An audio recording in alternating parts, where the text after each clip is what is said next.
वैशाली राज्य में सभी धनी वर्ग के युवक थे, लेकिन चरित्र उनका भ्रष्ट था। वो एक वेश्या को अपने साथ लेकर एक जंगल में घूमने चले गए। कुछ दिन बीत चुके थे।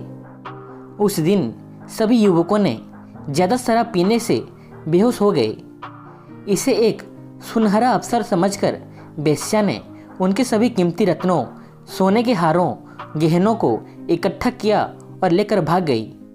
जब होश आया तो उन्हें पता चला कि उनके जेवर आभूषण नहीं है और ना ही वेश्या वहाँ है।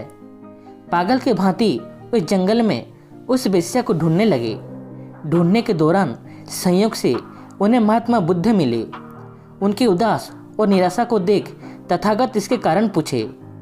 उनमें से एक ने जो भी घटना हुआ था उसे कहा और पूछा, क्या आपने उस वेश्या को देखा है?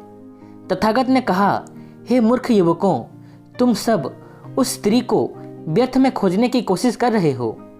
उनमें से एक ने गुस्से से कहा, ये आप क्या बोल रहे हैं? हमारे कीमती हीरे, मोती, आभूषण सभी को चोरी कर ले गई और उसे हम न ढूंढने?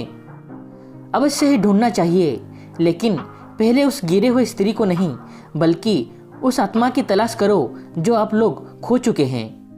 जहाँ तक मेरा अनुमान है, आपने अपना विवेक खो दिया है। शराब के नशे में आप डूब चुके हैं। यह सुनकर युवकों ने बिना कोई जवाब दिए चले गए। लेकिन एक बात जिसने सभी के मन में हलचल मचा दी, वो है खोई हुई आत्मा की तलाश करना। वो वापस आए और पूछे, आप एक महात्मा की तरह लग रहे हैं। आपने हमारी आंखें खोल दी। कृपया आपकी परिचय प्रदान करें। इतने में एक शिष्य आए। उन्होंने तथागत के परिचय देते हुए बोले, यह महात्मा बुद्ध हैं। यह सुन सभी युवक तथागत के चरणों में गिर पड़े और एक स्वर में बोले, हमें मुक्ति दें। वास्तव में हमारे बुद्धि भ्रष्ट हो चुका है और हमने हमारी आत्मा को खो दिया है।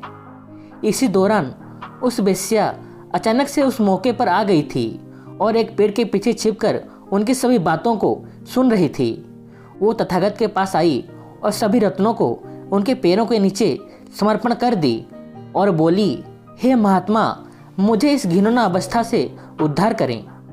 तथागत मुस्कुराते हुए उन युवकों से बोले, देखो, आप सभी के मन पवित्र हो जाने से जिस स्त्री को आप लोग ढूंढ रहे थे वो आपके सामने खड़ी है।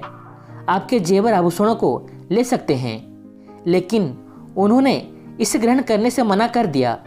तथागत फिर वो स्त्री को आभूषणों को लेने के लिए कहने पर वो बोली, प्रभु, मैं आपकी शरण में आई हूँ, इसका मुझे क्या आवश्यकता है? युवकों के साथ वो स्त्री बौद्ध धर्म और संघ में शामिल हुई और अंत तक उन्होंने इसके प्रचार के लिए खुद को समर्पित कर दिया। आज का श्लोक है, पृथिव्यं त्रीणि रत्नानि जलमन्नं सुभाषितम् मूढ़े पाषाणखंडेषु रत्न संज्ञा विधीयते। इसका अर्थ यह है कि मूर्ख व्यक्ति एक पत्थर के टुकड़े को रत्न कहते हैं, परंतु पृथ्वी पर सिर्फ 3 रत्न, जल, अन्न और सुवचन है।